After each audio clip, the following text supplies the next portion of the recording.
नमस्कार, मी इरावती लागू. सगळ्यांचं इवा क्रिएशन्स मध्ये खूप खूप स्वागत. तुम्हाला ऊर्जा ही आपल्या सगळ्यांमध्येच आहे हे माहिती आहे. सकाळपासून रात्री झोपेपर्यंत आपण ही ऊर्जा वापरत असतो. पण आता प्रत्येकामध्ये ऊर्जा आहे, तर एक ऊर्जा दुसऱ्या ऊर्जाशी बोलू शकते हा एक वेगळा विचार आहे, नाही का? पण येस, आज आपल्याकडे ज्या पाहुणे आल्या आहेत त्या विद्याविभूषी डॉक्टर सायली राणे वैद्य. त्या मॅरेज काउन्सिलर आहेत. त्यांनी काउन्सिलिंगमध्ये डिप्लोमा केलेला आहे. त्याच्यात एमफिल आहेत. एवढंच नाही, त्या LGBTQ त्यांच्याकरता हे काउन्सिलिंग करतात. त्यात त्यांनी PhD मिळवलेली आहे. त्या फ्लॉवर रेमेडीज देतात. नंतर त्या ॲनिमल आणि हाऊस कम्युनिकेटर सुद्धा आहेत. त्या ग्रॅफॉलॉजिस्ट सुद्धा आहेत. आणि व्ही अन्वी तारा हे त्यांचं काउन्सिलिंग सेंटर आहे. तिथे त्या काउन्सिलिंग पण करतात. आणि आत्ता तुम्ही जेवढं काही ऐकलंय ना, ते सगळं त्या तिथे शिकवतात सुद्धा. सायली ताई, तुमचं आमच्या इवा क्रिएशन्समध्ये खूप खूप स्वागत. आज मला खूप आवडतंय तुमच्याशी बोलायला, कारण काहीतरी एक वेगळा विचार घेऊन तुम्ही आम्हाला काही सांगणार आहात. पण त्याआधी सुद्धा ना सायली ताई, मला एक गोष्ट फार आवडेल ऐकायला, ती म्हणजे तुमच्या ह्या ऊर्जेसाठी कुठली ऊर्जा लागली की तुम्ही हे करायला सुरुवात केली, आणि ह्याचा सुरुवात कुठपासून झाली खरं तर? ओके. थोडी आधी बॅकग्राऊंड सांगते की आधी फक्त मी सायकोलॉजी BA घेऊन शिक्षण म्हणजे ग्रॅज्युएशन फक्त केलं होतं. आणि नंतर महाबळेश्वरला आमचा हॉटेल बिझनेस आणि अनेक वर्ष मी बिझनेसच घरातला तिथेच मदत करत होते आणि बघत होते. दोन मला मुली आहेत, पण मुलींच्या जबाबदाऱ्यातून थोडं बाहेर पडल्यावर मात्र असं जाणवायला लागलं की आता स्वतःसाठी काहीतरी करायला हवंय, शिकायला हवंय अजून काहीतरी. सायकोलॉजीची पहिल्यापासून आवड असल्या कारणाने मग मी साधारणतः एक 12 वर्षांपूर्वी शिकायचं पुढे पुन्हा असं ठरवलं. आधी एक छोटा मॅरेज काउन्सिलिंगचा 6 महिन्यांचा कोर्स करून बघितला मी. आणि त्यात छान म्हणजे स्वतःची प्रगती, कारण इतका अभ्यास करणं वगैरे आता आपल्याला जमेल की नाही असं वाटत होतं. आणि असं करत करत माझं PhD पर्यंतचं शिक्षण मी पूर्ण केलं. आणि मला काउन्सिलिंगची पण आवड आहे, सायकोलॉजीची आवड आहे त्या कारणाने. आणि मग या ऑकल्ट सायन्स बद्दल थोडीशी एक कायमच मनात एक काहीतरी आवड म्हणा, किंवा हे जे सगळंच एक गूढ रहस्यमय असं सगळ्या ज्या गोष्टी आहेत त्याच्याबद्दल आकर्षण असंही आपण म्हणू शकतो. तर त्यामुळे मग मी पुढे काही काही शिकायचं ठरवलं. आणि अर्थातच मला काउन्सिलिंगसाठी त्या सगळ्याची मदत खूप झाली. त्यातलं पहिल्यांदा सुरुवातीला मी ग्राफोलॉजी केलं, म्हणजे हँडरायटिंग आणि सिग्नेचर अनालिसिस. म्हणजे काही वेळेला मुलं माझ्याकडे, लहान मुलं काउन्सिलिंगसाठी आली किंवा मोठे लोकही, तर लोक ओपन अप होत नाहीत, पटकन बोलत नाहीत. तर हँडरायटिंग वरूनही बऱ्याचशा गोष्टी मला समजतात. मग त्यामुळे त्याचं मी प्रशिक्षण घेतलं. त्याच्यानंतर मग मी पुढे पुष्प औषधी शिकले. ते पण मी वेगळ्या वेगळ्या 5-6 लोकांकडनं शिकलेली आहे. आणि UK बेस्ड असल्या कारणाने UKची त्यांची फर्स्ट लेवलची डिग्री म्हणजे सर्टिफिकेट पण माझ्याकडे आहे. सो ते केल्यानंतरही पुन्हा असं काहीतरी नवीन शिकूयात असं सारखं एक मनात कुठेतरी जाणवत राहायचं. आणि आम्ही सगळेच वैद्य फॅमिली अतिशय प्राणीप्रेमी आहोत. आमच्याकडे घरात कायम एक तरी डॉग किंवा असं काहीतरी असतंच. तर मी माझ्या घरातल्या डॉगचं कम्युनिकेशन करून घेतलं होतं, म्हणजे जे प्राण्यांशी बोलतात त्यांच्या माध्यमातून मी बोलले होते, म्हणजे माझ्याच घरातल्या प्राण्यांशी. आणि मला ते इतकं आवडलं होतं स्वतःला की म्हणलं हे खूप इंटरेस्टिंग आणि वेगळं आहे की माझ्या डॉगला काय आवडतं खायला हे एका तिराहित व्यक्तीला माहिती असण्याचं कारणच नाही. आणि ती कसं इतकं परफेक्ट ओळखू शकते, किंवा तिचे काही विशेष, त्या प्राण्याचे विशेष काही गुण म्हणा, त्याला आवडणाऱ्या गोष्टी म्हणा, हे कसं काय माहितीये.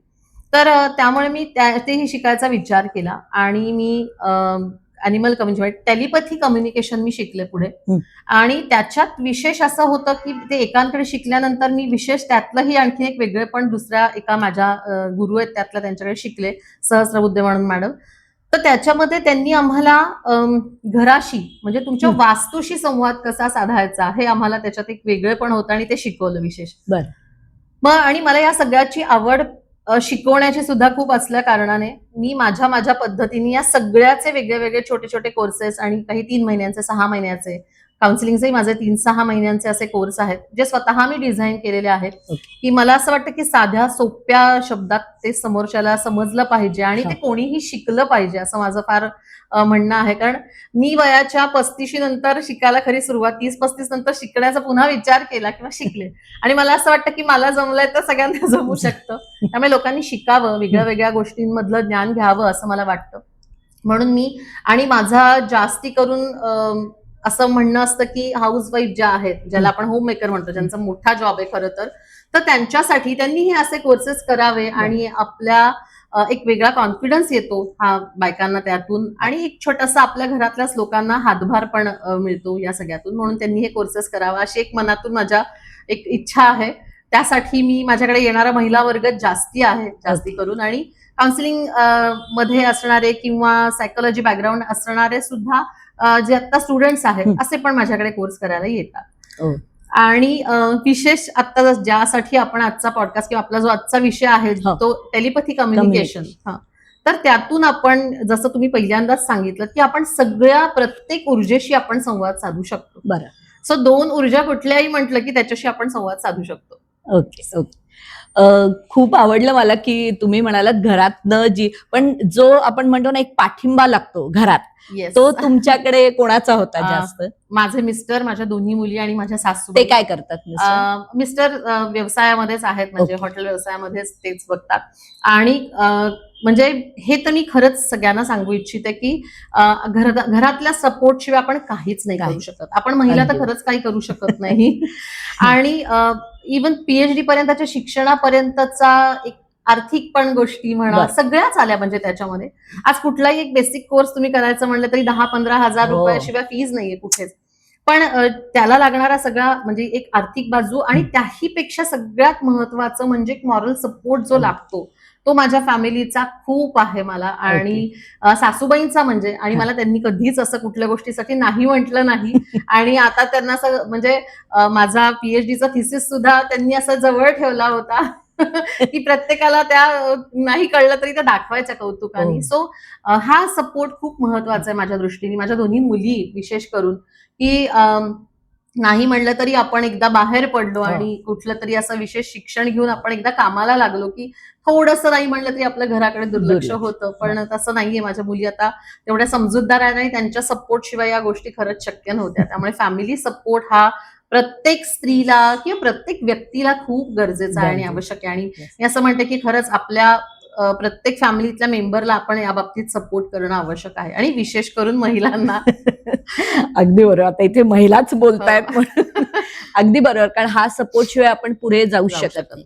हा सपोर्ट मिळाला, तुम्ही पुढे गेलात, पण टेलिपॅथी कम्युनिकेशनच करावंसं किंवा हे असं वेगळं काहीतरी करावंसं असं तुमच्या डोक्यात कधी आलं किंवा का आलं असं? की हो, असं आता मी म्हणाले तसं की एकतर माझ्या प्राण्यांकडचं भरपूर प्राण्यांचं मी करून घेतलं आणि ते तंतोतंत त्या गोष्टी जुळतात असं जेव्हा मला जाणवलं, तर त्यानंतर वास्तूशी संवाद साधण्यासाठी पण माझ्या एका नंदेनी मला ऍक्च्युली ज्यांच्याकडे शिकले तर तिने त्यांच्याकडून होम कम्युनिकेशन करून घेतलं होतं आणि तिने मला खूप असं तिने सांगितलं की अगं तू ना ते बघ, तुझ्या घराचं करून घे तू, खूप छान गोष्टी. अगदी आपल्यालाच आश्चर्य वाटतं की आपल्या घरात या सगळ्या गोष्टी एखाद्या आहेत किंवा हा बदल करायला हवाय किंवा हे असं वातावरण घरातलं आहे. माझ्या घरात कुठली विशिष्ट वस्तू आहे की जी घरात त्रासदायक ठरते किंवा चांगली आहे, सगळंच हे कसं काय एका व्यक्तीला समजू शकतं. तर म्हणून तिने मला अगदी गंमत म्हणून हे करायला सांगितलं की तू पण करून घे, तुझं घर काय सांगतंय ते बघ म्हणून.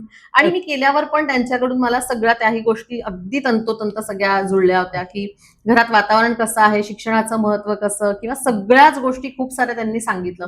म्हणजे आम्ही खूप सोशल आहोत आणि माझ्याकडे रोज पाहुणा आहे असं म्हटलं तरी चालेल. तर त्यांनी लगेच सांगितलं की रोज पाहुणे असतात तुमच्याकडे, भरपूर लोक येणं जाणं आहे. तर येस, आता ही गोष्ट तर त्या व्यक्तीला ज्यांनी आम्ही एकमेकींना थर्ड पर्सनला माहिती असण्याचंही कारण नाहीये. पण अशा अनेक बऱ्याच गोष्टी त्यांनी आमच्या घराबद्दल सांगितल्या आणि त्या खूप छान, म्हणजे मला ते इतकं भावलं असं मनाला. आणि मग मी ठरवलं की नाही आपणही हे शिकायला हवंय आता की आणि यातून नक्कीच लोकांना मदत सुद्धा होते. घरात काही अडचणी असतील तर त्यावरती आपण मार्गदर्शन मिळतं लोकांना. म्हणून मला हे शिकण्यासाठी जास्ती इंटरेस्ट जो डेव्हलप होत गेला आणि मी शिकले ते. मला एक सांगा, टेलिपॅथी कम्युनिकेशन ह्याचा एक्झॅक्ट अर्थ काय? टेलिपॅथी म्हणजे काय तुम्ही सुरुवात करता? Yes. म्हणजे काय आहे त्याचा अर्थ? आता टेली हा एक ग्रीक शब्द आहे हा. आणि टेलीचा अर्थच मुळात दूर, अंतरावर असणं, म्हणजे बरं. लांबवर असणारी एखादी गोष्ट असं आपण हं. म्हणूयात आता. आणि पॅथी म्हणजे त्या एका माध्यमातून आपण त्या ऊर्जेशी संवाद साधतो, तेव्हा ओके. त्याला टेलिपॅथी असं म्हणतात. ओके. म्हणजे बेसिकली दूरवर असणाऱ्या गोष्टी, म्हणजे जसं टेलिफोन आहे, आपण लांब असणाऱ्या टेलिफोन काय आपण शेजारी बसून कधीच नाही. एकमेकांशी संवाद साधत नाही. टेलिफोन पण आपण कित्येक आता तर परदेशात आपण एका क्लिकवरती बोलू हो, शकतो हो. एकमेकांशी. सो दूरवर असणाऱ्या कुठल्याही ऊर्जेशी आपण संपर्क साधू शकतो, संवाद साधू शकतो, त्याला टेलिपॅथी म्हणतात. ओके. आता ही कशी, आता हे पण लोकांना खूप आश्चर्य वाटतं की जसं आपण फोनचं म्हणलं की एका बटन क्लिकवरती आपण कळतं आपल्याला की ओके या ना काय मोबाईलच्या रेज आहेत किंवा ज्या काय फ्रिक्वेन्सी आहे ती मॅच झाली की आपण बोलतो. तसंच आपल्या सगळ्यांचं आहे. आपली ऊर्जा त्या समोरच्या ऊर्जेशी आपण कनेक्ट करायची आणि संवाद साधायचा. इतकं सिंपल आहे ते. Okay, okay. पण मग हे करताना तुम्हाला काय काय गरज लागते? म्हणजे you need a name. Name तर पाहिजेच, की आता समज माझ्याशी बोलायचं किंवा मग तुम्ही घराशी बोलताना एक ॲनिमल मी समजू शकते, की तो Yes. जिवंत आहे, हो, तो हो. इकडे तिकडे फिरतोय असं. पण एका घराशी कम्युनिकेशन करताना हे कसं साध्य होतं? म्हणजे काय त्याच्याकरता लागतं आणि लागतं. काय एक्झॅक्टली होतं? येस, आता तुम्ही म्हणालात तसं की आणि हा प्रश्न सगळ्यांना पडतो मुख्य की सजीव आहे ना, हा. म्हणजे जिवंत प्राणी आहे तो, हो. आणि मग तुम्ही त्याच्याशी संवाद साधता एक वेळ आम्हाला पटेल. पण पण वास्तूमध्ये काय, वास्तू ही आमच्या दृष्टीने निर्जीव आहे. बर. तर असं नाहीये, त्या चार भिंती जरी तुम्हाला वाटल्या तरी त्याची एक एनर्जी आहे हं. आणि आपण त्या एनर्जीशी बोलतो. हे मी सगळ्यांना सांगते की आपण घर म्हणजे असं काही नाही की तिथे काही वेगळं काही आहे हं. किंवा मग ते सजीव नाही तर कसं बोलायचं, तर आपल्याला त्या ऊर्जेशी बोलायचं असतं. हं. आणि त्यासाठी आपल्याला काय लागतं, एक तर सगळ्यात महत्वाचं की हे वास्तुशास्त्र नाहीये, हे मी पुन्हा एकदा सगळ्या प्रेक्षकांना हा. सांगू इच्छिते, कारण हा हा. गोंधळ खूप लोकांचा होतो. पण मला फक्त माहिती काय लागते तर बेसिक, अगदी बेसिक, की ते घर कोणाच्या नावाने आहे ओके. आणि जर कोणी कुठे रेंटवर वगैरे राहत असेल तर त्या घर मालकांचं नाव आणि तो कोण जो आता तिथला भाडेकरू व्यक्ती ती आहे त्याचं पूर्ण नाव, कारण त्यांची बस. ऊर्जा असते त्यांची एखादी. ऊर्जा असते. एक्झॅक्टली. म्हणूनच म्हटलं की तेवढ्याच फक्त माहितीच्या आधारावर आपण त्या घराशी संवाद साधू शकतो, म्हणजे आपण कनेक्ट होतो आणि मग हो. घराकडून आपल्याला सगळी माहिती मिळते. किती वेगळी गोष्ट आणि खूप छान वाटतंय हे Yes, सगळं. yes. पण तिथे जर तुम्हाला आता काही काही जण म्हणतात की नेगेटिव्ह एनर्जी असते, हो. तर हे कितपत खरं आहे? आणि तुम्हाला असं काही कधी जाणवलं का कुठल्या हे करताना की नेगेटिव्ह एनर्जी असते तिथे वगैरे असं? आता कसं आहे ना, नकारात्मक ऊर्जेला प्रत्येकाने आपल्या काय म्हणूयात कल्पनाशक्तीप्रमाणे म्हणा किंवा अनुभवांप्रमाणे नावं वेगळी दिली आहेत, ज्याला आपण इतर एंटिटीज म्हणू शकतो. म्हणजे बरं. तर कुठलीही नकारात्मक ऊर्जा जर असेल तिथे तर ती आपल्याला लगेच जाणवते, म्हणजे त्याचं फील होतं की घराकडून त्या गोष्टी समजतात आपल्याला. आणि मग आपण त्यांना जे कोण घर मालक असतील त्यांना सांगू शकतो की या घरामध्ये अशा अशा गोष्टी आहेत, असं काही आढळलेलं आहे. आणि अर्थातच टेलिपॅथीची मर्यादा इथेच संपते इन द सेन्स की ह्याच्यावरती जे काही उपाय असतात, इलाज असतात, ते तिथल्या इतर तज्ज्ञांकडून लोकांनी करून घ्यावे. पण आपल्या घरात काही दोष असतील तर ते आपल्याला वास्तूकडून समजतात. किंवा छोटा मोठा जर काही बदल असेल तर तो मात्र आपल्याला वास्तू पण सांगते की नाही हे करायला सांगा. म्हणजे हे वास्तुशास्त्र नसलं तरी सुद्धा मी तुम्हाला माझा अनुभव सांगते की एकांच्या घरामध्ये असं होत होतं की संपूर्ण आग्नेय दिशेलाच मोठी पाण्याची टाकी होती त्यांची, जे पाणी सतत वापरलं जिथून जात होतं घरात पूर्ण सगळ्या लोकांना. तर आरोग्याच्या खूप साऱ्या समस्या, वादविवाद, हे सगळंच खूप प्रॉब्लेम्स त्यांच्या घरात सुरू होते. तर हे मला घराकडूनच समजलं आणि मग मी त्यांना त्यावेळेला मार्गदर्शन करताना हेच सांगितलं होतं की आता मात्र तुम्ही पूर्ण व्यवस्थित एखाद्या वास्तुशास्त्रज्ञाशी कन्सल्ट करून त्या तज्ज्ञांची मदत घेऊन त्याप्रमाणे तुम्हाला काय चेंजेस करता येतील ते घरातले चेंजेस तुम्ही करून घ्या. पण मला घराने सांगितलेलं आहे की हे विरुद्ध तत्व आहे एकदम आणि आग्नेय दिशेलाच पाणी येत आहे म्हणून. तर या अशा गोष्टी समजतात घराकडून बरेचदा आपल्याला. आणि मग तुम्ही त्या रेमेडीज त्यांना म्हणजे घराने सांगितलं तर त्या सांगतात? घराकडून जर काही आलं आपल्याला की एवढासा छोटासा बदल आहे, हे करायला सांगा त्यांना किंवा अशा गोष्टी करायला सांगा, तर तेवढं आपण करायला सांगतो. पण मनाने मी त्यातली कोणी तज्ज्ञ नाहीये की या गोष्टी सगळं सांगणं त्यांना. पण बऱ्यापैकी लोकांना असे आतापर्यंतचे अनुभव आहेत. एक तर लोक खूप असे त्यांना आश्चर्यच वाटतं आधी सगळ्यात पहिल्यांदा जेव्हा त्यांना हे सांगितलं जातं की तुम्हाला कसं काय माहिती, हे माझ्या घरात, हे तुम्हाला कसं काय माहिती, असे खूप लोकांचे अनुभव. म्हणजे मी आता ऑलमोस्ट 500 पेक्षा जास्ती वास्तूंची बोललेली आहे. आता विचारणारच होते की आणि एक 250-300 प्राण्यांशी मी बोललेली आहे. तर तो माझा एक्सपिरियन्स खूप छान आहे या सगळ्यातला. म्हणजे आपल्याला असे अनेक पॉडकास्ट करावे लागतील, इतके अनुभव आहेत त्या बाबतीतले सगळे. मला एखादा अनुभव सांगू शकाल का ज्याच्याकडे तुम्ही होम कम्युनिकेशन तुम्हाला त्यांनी सांगितलंय असं? ओके. अनेक आहेत असे अनुभव. तसं मी एक उदाहरण सांगू इच्छिते, की एक बाई माझ्याकडे आल्या होत्या आणि त्यांनी खरं ना असं काही समस्या म्हणून माझ्याकडे कम्युनिकेशन केलेलं नव्हतं. त्यांना हं. अशीच उत्सुकता होती फक्त आपल्या घराबद्दल जाणून घेण्याची, हं. म्हणून त्या माझ्याकडे आल्या होत्या. तर त्यांनी मला सांगितलं, की "काय म्हणतंय माझं घर?" असं काय-काय सांगितलं तुम्हाला? तर मी त्यांना असं म्हटलं, की "तुमच्याकडे ना मला काहीतरी एक काळा पाषाण असा दिसतोय, की जे आपल्या पिंडीच्या आकाराचं दिसतंय. म्हणजे शिवलिंग आपण जे म्हणतो तशा आकाराचं काहीतरी दिसतंय मला. आणि ते तुम्ही त्याची पूजा अर्चा असं काही होत नाहीये म्हटलं. हं. ते असं काहीतरी तुम्ही घरात ठेवलेलं आहे म्हटलं आणि ते खूप खटकतंय म्हटलं त्या वास्तूला. आणि एक म्हणलं पिरॅमिड सारखं मला लाकडी काहीतरी दिसतंय. या 2 गोष्टी म्हणलं घरात मी वास्तूने सांगितलेलं आहे. काहीतरी विचित्र त्या एनर्जीज जाणवतायत. तर त्या म्हणाल्या, "नाही असं काही नाही म्हणे माझ्या घरामध्ये." असं त्यांनी सगळं माझ्याशी बोलता-बोलताच त्यांचं सगळं चाललं होतं, की "नाही असं काही नाही." आणि मग नंतर एकदम त्यांना आमचा कॉल झाल्यानंतर 1 तासाने बहुतेक त्यांचा पुन्हा कॉल आला मला आणि त्या मला म्हणाल्या, की म्हणे "अहो मी ना मागच्या वर्षी म्हणे जयपूरला फिरायला गेले होते. तर म्हणे तिथल्या एका दुकानदाराने मला एक असं पिरॅमिड दिलं लाकडी म्हणे आणि काही नाही ते मला आवडलं छान. ते म्हणे घरात ठेवा." म्हणून मी इथे आणून देवघरात ठेवलेलं आहे म्हणे माझ्या वास्तूमध्ये. सो मी त्यांना म्हटलं, "नाही, तुम्हाला त्याचं माहितीये का, की ते कसं चार्ज करायचंय किंवा त्याचा खरंच काय उपयोग होतो किंवा काय?" तर म्हणाला, "नाही, मला काहीच माहिती मी आणून तसंच ठेवलेलं आहे म्हणे फक्त ते." तर म्हटलं, "नाही, तसं करू नका. त्याची पण एनर्जी आहे एक, हो. तर त्याचं व्यवस्थित सगळं तत्व पाळलं गेलं पाहिजे. ते जर जमत नसेल तर सरळ विसर्जन करून टाका ते." हं. आणि मी म्हटलं, की "नाही, अजून पण आहे मी जे तुम्हाला सांगतेय तर." ते म्हणे, "नाही, माझ्याकडे नाहीच आहे असं काही." आणि मग नंतर म्हणाल्या, "अहो," म्हणे, "मी ते पण तुम्हाला सांगायची विसरले. माझ्याकडे धूप लावण्याचा एक तो स्टँड मिळतो म्हणे हल्ली हं, नवीन. हं. तर तो म्हणे ती पिंडच आहे म्हणे. म्हणजे पिंडी आहे म्हणे ती ह्याची." तर म्हटलं, की म्हणे आणि काही नाही त्याच्यातनं असा तो छान धूर येतो म्हणे म्हणून मी त्याच्यासाठी ते आणि अगरबत्ती होल्डर आहे त्याला शेजारी. आई गं! म्हटलं, "नाही. आपल्याकडे या गोष्टी अशा त्याचा असा पद्धतीने वापर नाही करायचा आहे हं. म्हटलं. त्याची व्यवस्थित त्याला काहीतरी महत्त्व हां. आहे, त्याची काहीतरी एनर्जी आहे, त्या आकारमानाला पण काहीतरी महत्त्व आहे म्हटलं. बरं. म्हटलं तेही विसरू शकता. म्हटलं तुम्ही वेगळं कुठलं तरी आकाराचं आणा पुन्हा अगरबत्तीसाठी किंवा धूप लावण्यासाठी, पण हे त्याचं नाहीये म्हटलं. हे अगरबत्ती होल्डर नाहीये, धूप होल्डर नाहीये. सो त्यांना खूप त्याचा म्हणजे त्या म्हणाल्या, की "नाही मला खूप आश्चर्य वाटलं, की हे तुम्हाला कसं काय प्रॉपर दिसलं." तर हं. अशा खूप गोष्टी दिसतात. तसंच एकांच्या घरी मला आता अगदी रिसेंट एकांच्या घरी मला आता दिसलं होतं, की त्यांच्याकडे मला कवड्या दिसल्या होत्या आणि मी तेव्हा त्यांना सांगितलं, की "हे तुमचं वडिलोपार्जित ठेवलेलं आहे बहुतेक कवड्या हं. वगैरे.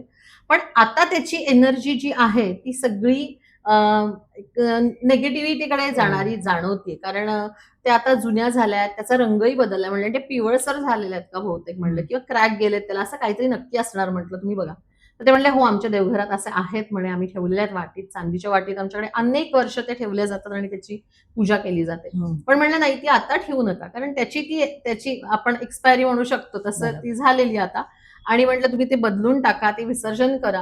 हं. आणि त्याच्यासाठी पण असे छोटे-छोटे उपाय सांगितले जातात. माझेच एक विद्यार्थी आहेत वास्तुतज्ञ, त्यांनीच मला हे सांगितलं होतं, की जेव्हा अशा काही वस्तू आपल्याला विसर्जन करायच्या असतात, त्यावेळेला आपण त्या रात्रभर जिथे ठेवलेल्या आहेत त्याच्या शेजारी दही-भाताचा छान नैवेद्य त्याला दाखवायचा. ओके. त्याच्यावर एक तुळशीपत्र ठेवायचं ओके. आणि त्या नैवेद्यासहित दुसऱ्या दिवशी ते बरं. विसर्जन करायचं. म्हणजे व्यवस्थित त्याचं येस. विसर्जनही या झालं सगळ्या पाहिजे. आपल्या धर्मामध्ये या सगळ्या गोष्टी सांगितलेल्या हं. आहेत ना. आपण हं. अगदीच खूप त्याला असं दुर्लक्षित आहेत करत खरंय. ठेवलेल्या आहेत सगळ्या या गोष्टी. पण त्या कारण परत एकदा जसा पहिलाच शब्द तुम्ही वापरलात, की हा सगळा एनर्जीचा खेळ आहे हो. आणि आपल्याला वाटतं तेवढी सोपी नाहीये. हं. एनर्जीमध्ये हे सगळं आपण म्हणतो ना युनिव्हर्स म्हणजे काय आहे? एक एनर्जी आहे ना. बरोबर. प्रचंड ताकद आहे आणि त्या सगळ्यामध्ये बरोबर. आणि हो. त्याचा एक छोटासा अंश फक्त आपण सगळेजण आहोत आणि ती आपल्यामध्येही आहे अर्थातच. बरोबर. त्यामुळे त्याच्याशी मस्ती नाही करायला जायचं असं मी हं. सगळ्यांना म्हणते कायम. खरंय.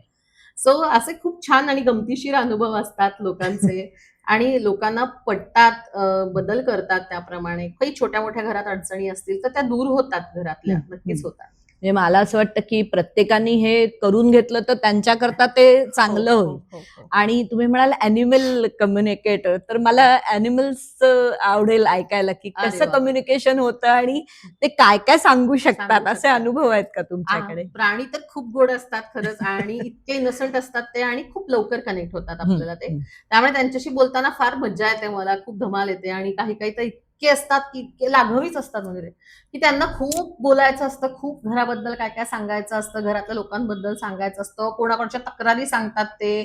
घरातल्या आई तिच्या मोठ्या मुलीचंच खूप लाड करते, माझ्याकडे दुर्लक्ष करते, असं करते तसं करते, बसून ते इतके असे फॅमिलियर झालेले असतात आणि ओके. इतकी अटॅचमेंट असते एखाद्या फॅमिलीशी त्यांची सुद्धा ना, की ते खूप साऱ्या गोष्टी आपल्याला सांगतात. आणि आत्ता रिसेंट माझ्याकडे एक डॉग होता, तर त्याला उभं राहता येत नव्हतं. बरं. आणि मी त्यांना सांगितलं की त्याला थोडंसं मुद्दामून असं नाही, पण त्यांनाही वाटत होतं की उभं राहून बघूयात म्हणून त्याला उभं करण्याचा प्रयत्न करत होते ते. आणि मग त्यांना मी सांगितलं की त्याला असं मुद्दामून तुम्ही उभं करू नका, त्याला त्रास होतोय खूप. आणि त्याच्या डॉक्टरांकडे त्यांनी नेऊन आणलं होतं, पण तोपर्यंत काही निदान झालेलं नव्हतं. मी म्हटलं की नाही, तुम्ही पुन्हा एकदा डॉक्टरांकडे न्या, डॉक्टर बदला. आणि म्हटलं त्याला बहुतेक पॅरालिसिस सारखं झालेलं ओ. आहे. सो ते मागचे दोन्ही पाय त्याचे त्यामुळेच निकामी झालेले आहेत म्हटलं. तर त्यांना त्या दिवशी पण त्यांना इतकं आश्चर्य वाटलं की हे आम्ही अजून काही एमआरआय स्कॅनिंग म्हणा किंवा काही न करता तुम्हाला कसं कळलं? तर म्हटलं मी काहीच वेगळं सांगितलं नाही. तुमच्या डॉगनीच जे मला सांगितलं ते मी तुम्हाला सांगते. त्यांना काही खायचं प्यायचं असेल की सांगतात, हट्ट करायला सांगतात. मला हे एका तर इतकं गोड होतं त्यांच्याकडे डॉग छोटंसं. आय थिंक पॉमेरियन का काहीतरी होतं ते आणि त्यांनी सांगितलं होतं की मला ना नवीन गोधडी हवी आहे. आईला सांग ना प्लीज तू. तर ते म्हटल्या, "हो अहो, मी किती दिवस म्हणते की त्याच्यासाठी छोटा पांघरुण मऊ." म्हटलं, "आणि त्याला मऊ हवा आहे?" म्हटलं, "कडक वगैरे काही नकोय, असं टोचणारं वगैरे नकोय त्याला." तर असे खूप अनुभव येतात. खूप छान-छान हो. बोलतात. प्राणी तर फार छान बोलतात. पक्षी खूप छान बोलतात. हं. माझ्या घरात स्वतःकडे म्हणजे भरपूर पक्षी येतात, कावळे येतात आणि म्हणजे मी बऱ्याच पक्ष्यांची जेव्हा कधी वेळ असेल तर पटकन समोरासमोर असेल तर कम्युनिकेट करते आणि कळतात गोष्टी त्यांच्या, बरोबर कळतात आपल्याला. त्यांना काय हवंय ते समजतं. मग ते सांगतात, अगदी चक्क सांगतात, की "हे काय ठेवलंयस? मला आज काय गरम नाश्ता केलाय, तो ठेव की तिथे" वगैरे ओ. असं इथपर्यंत बोलतात, बर. सांगतात ते. हो. त्यांना पण असं सगळ्या गोष्टी हव्या असतात. आणि पाणी ठेवतो आम्ही तिथे सुद्धा. सो पक्षी पण खूप छान कनेक्ट होतात आणि बोलतात आपल्याशी. मजा येते ओके. पक्ष्यांशी पण बोलायला. पण मग आणि सगळे प्राणी आले आता ह्याच्यात, मग हत्ती पण आला. सगळे, सगळे, अच्छा. सगळे. आपण अगदी रस्त्यावरच्या कुठल्याही म्हणजे डॉगशी सुद्धा बोलू शकतो, असं काही ओके. नाहीये.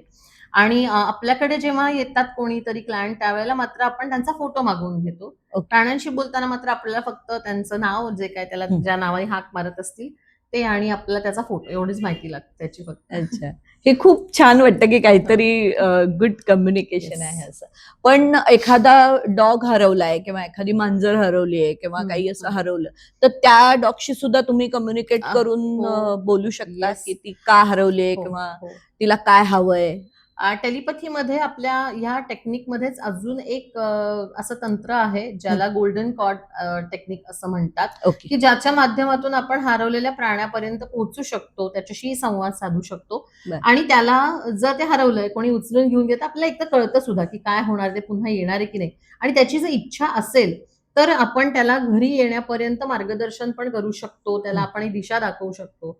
आणि असे हरवलेला प्राणी पुन्हा घरापर्यंत सुद्धा येऊ शकतो. असं ते हं. टेक्निक आहे एक त्याच्यामध्ये. सो अच्छा. हरवलेल्या प्राण्यांसाठी पण खूप लोकं विचारतात. अच्छा. पॅनिक होतात लोकं कारण हो. अगदी इतकं त्यांचा घरातला जपलेलं मेंबर असतं. हो. घरातला मेंबर असल्यासारखं ते असतात आणि बरं. आणि मला प्रत्येक जरी तो समोरच्या कोणाचा तरी प्राणी असला तरी आम्ही सगळेजणच खूप प्राणीप्रेमी असल्या कारणाने कोणाचं डॉग वगैरे हरवलं की आधी मलाच खूप इमोशनल व्हायला होतं आणि बरं. त्यामुळे पण नाही, पण मला आनंद पण होता जर ते पुन्हा घरी आलं तर किंवा ओके. काय असं. आणि घरात वातावरण चांगलं नसेल तर काही निघून पण जातात, हं. स्वतःहून निघून जातात आणि येणार नाही सांगतात अच्छा. सरळ. हो, असं पण हो, असतं. असं पण करतात प्राणी. ओके. घरात वातावरण चांगलं नाही, आवडत नाही त्यांना, त्यांना नीट सांभाळलं जात नाही, असं म्हणून स्वतःहून सुद्धा निघून जाणारे बरेचसे प्राणी असतात ना. Okay, okay. आणि मग असं कधी होतं का एखादी वस्तू हरवली आहे किंवा कोणाचे दागिने हं, हरवलेत किंवा हं, काही असं हरवलंय, हं. तर त्याच्याशी सुद्धा तुम्ही कम्युनिकेट करू हो, शकता? आपण करू शकतो. पण मी ते करत नाही. कारण हां. काय, की लोकांमध्ये तेवढा पेशन्स नसतो आणि हं. मला माझे इतर व्याप असल्या कारणाने मी त्याच्यात पडत नाही. कारण हो. लोकं इतके पॅनिक होतात, की 8-8, 10-10 कॉल्स करत राहतात की माझी ती वस्तू अजून सापडली नाहीये, हा. महत्वाची आहे, डॉक्युमेंट सापडत नाहीयेत. पण नक्कीच टेलिपथीच्या माध्यमातून आपण हरवलेल्या वस्तू सुद्धा शोधू शकतो. ओके. आणि माझ्याकडे कोर्स केलेल्या इतके सारे विद्यार्थी आहेत. त्यातल्या एक विशेष म्हणजे माझ्या एका विद्यार्थिनीनेच टेलिपथी म्हणून स्वतःच ही सगळी गोष्ट इतकी डेव्हलप केली की ती आता फक्त त्याची एक स्पेशालिस्ट झाल्यासारखं फक्त हरवलेल्या वस्तू शोधून देण्याचंच काम करते. तर मी माझ्याकडे कोणी आलं तर मग मी तिचंच नाव रिकमेंड करते लोकांना बऱ्याच. तो असं पण करणारे आहेत ना. त्यामुळे तुम्ही हरवलेली एखादी तुमची वस्तू सुद्धा टेलिपथीच्या माध्यमातून शोधू शकता. आता तुम्ही म्हणालात आपण म्हणतो टेलिपॅथी कम्युनिकेशन, मग हे जर शिकायचं असेल तर त्याच्याकरता काय काय गरज असते किंवा मेडिटेशन किंवा असं काही लागतं का हे शिकायला? ह्याला वयाची मर्यादा मीच घातलेली आहे. म्हणजे बाकी तर लहान मुलं सुद्धा खरं करतात हे, पण मी असं म्हणते की हे शिकण्यासाठी, जास्ती करून वास्तूशी बोलण्यासाठी म्हणून मी त्याची वयाची मर्यादा ठेवलेली आहे. तर 15 वर्षाच्या पुढचं हे कोणीही शिकू शकतं, कोणीही म्हणजे कोणीही शिकू शकतं. आणि त्याच्यासाठी वयाची मर्यादा, जसं आता तुम्ही म्हणाल तसं ऑटिस्टिक मुलं किंवा त्यांच्या पालकांसाठी हा भाग पूर्ण वेगळा आहे. पण वास्तूशी बोलण्यासाठी मी ही वयाची मर्यादा ठेवलेली की 15 वर्षाच्या पुढची मुलं, कारण काही वेळेला तिथे काही एंटिटीज असू शकतात. असं काही जर असेल तर त्रास नको. आजपर्यंत असा कधीही टेलिपॅथी माध्यमातून झालेला नाहीये, पण तरी सुद्धा आपण एक काळजी घेण्याच्या दृष्टीने मी असं ठरवलंय की 15 वर्षाच्या पुढच्या मुलांनीच ते शिकावं. आणि दुसरं म्हणजे यासाठीचं मेडिटेशन म्हणा, कारण हा प्रश्न मला प्रत्येक जण ऍडमिशन घेताना विचारतो, आमची कुठली आध्यात्मिक बैठक नाहीये. म्हणलं माझी नाही. किंवा मग मला मेडिटेशन यायला खूप कंपल्सरी आहे का, किंवा मग प्राणायाम कंपल्सरी आहे का, तर असं काहीही नाहीये. छोटंसं साधं टेक्निक आहे आणि ते शिकल्यानंतर तुम्ही अगदी सहजपणाने तुम्ही, अर्थात एक आहे, मी पुन्हा सगळ्यांना सांगते की प्रॅक्टिस मात्र तुम्हाला भरपूर करावी लागते. म्हणजे शिकलंय आणि तुम्ही सोडून दिलंय असं शक्यतो करू नये कोणीच. मग जसं आपण म्हणतो की हे शिकलेलं आपण विसरत कधी नाही, पण प्रॅक्टिस ठेवली तर तुम्ही जास्ती पटकन कनेक्ट व्हायला लागता. म्हणजे तुम्ही आत्ता कनेक्ट होण्यापेक्षा जर एक तुमचा 10-15 जणांशी बोलून झाला असेल, म्हणजे वास्तूंशी बोलून झाला असेल, प्राण्यांशी बोलून असेल, तर तुम्ही पटापट कनेक्ट होता. इंट्युएशन तुमची पॉवर पण वाढत जाते ना, जी प्रत्येकामध्ये आहे. आणि खरं तर आपण फक्त आपण म्हणतो तसं की ती क्षमता आपण आपल्यातलीच थोडीशी त्यावरची धूळ झटकण्याची गरज आहे, थोडीशी ती ऍक्टिव्ह करण्याची गरज आहे. आणि ती प्रत्येकाने केली तर कोणीही हे शिकू शकतं. असे किती जण तुमच्याकडे शिकून गेले असतील? एक 200 वगैरे विद्यार्थी झालेत आतापर्यंत. हा कोर्स ऑनलाईन असतो, ऑफलाईन? ऑनलाईन आणि ऑफलाईन दोन्ही आहे, पण मला ऑफलाईनला अजिबातच रिस्पॉन्स येत नाही, कारण माझ्याकडे परदेशातून पण लोक शिकायला येतात हे. त्यामुळे मग ऑनलाईनच मी पण ठरवलेलं की पण मला ऑफलाईन शिकवायला पण खूप आवडेल, पण ऍटलीस्ट एक साधारण एक मला असं वाटतं 20 जणांची तरी बॅच ती असावी. पण अगदीच 100त 1-2 कोणीतरी मला विचारतात की ऑफलाईन घेणार का, शिकवणार का म्हणून. त्यामुळे आता तरी सध्या सगळ्या ऑनलाईन बॅचेस चालू आहेत, पण ऑनलाईन शिकल्याने पण काही वेगळा असा फरक पडत नाही, छान शिकलं जातं. आणि असं पण नाही की माझ्याकडे एकदा कोर्स केला म्हटल्यावरती मग नंतर काही, तर नाही, माझं पूर्ण नंतरही तुम्हाला मार्गदर्शन राहतं. आणि तुम्हाला काही अडचणी असतील तर अनेक लोक करतात की अजून असं होतंय तसं होतंय, त्याच्यासाठी फोन अजूनही विद्यार्थ्यांचे येतात. त्यामुळे तो पूर्ण सपोर्ट राहतो माझा त्यांना. आणि किती दिवसाचा असतो हा साधारण? हा सोमवार ते शनिवार 6 दिवसांचा कोर्स आहे आपला. संध्याकाळची बॅच असते आपली. ओके. वर्किंग वाले खूप लोक घेतात ऍडमिशन, त्यामुळे संध्याकाळची बॅच. आज ते इथे आले आहेत तर आम्ही त्यांना असं सोडणार नाही आहोत. आम्ही त्यांना एक छोटासा गिफ्ट हॅम्पर देणार आहोत. कल्पमेय नावाचा हा ब्रँड आहे आणि त्यांच्यातर्फे तुम्हाला हा गिफ्ट हॅम्पर आहे. याच्यात त्यांनी सूप्स, इन्स्टंट डोसा, इन्स्टंट सगळं जे मिळणार आहे ते आहे ह्याच्यामध्ये. पण ह्याची खासियत अशी आहे की ह्याच्यामध्ये कुठलेही प्रिझर्वेटिव्ह नाही आहेत. अरे वा. ह्याच्यामध्ये त्यांनी बटाट्याची पावडर म्हणजे पटॅटो पावडर आणि कर्ड पावडरचा वापर करून हे प्रॉडक्ट्स बनवलेले आहेत. तर तुम्ही हे प्रॉडक्ट नक्की वापरून बघा. येस, नक्की. Thank you so much. तर हा पॉडकास्ट तुम्हाला कसा वाटला हे इवा क्रिएशन्सला नक्की सांगा. इवा क्रिएशन्सला त्याच्याकरता सबस्क्राईब करा, लाईक करा, शेअर करा आणि हो, कमेंट्स करायला विसरू नका. असेच नवे नवे पॉडकास्ट आम्ही तुमच्याकरता घेऊन येत आहोत. धन्यवाद.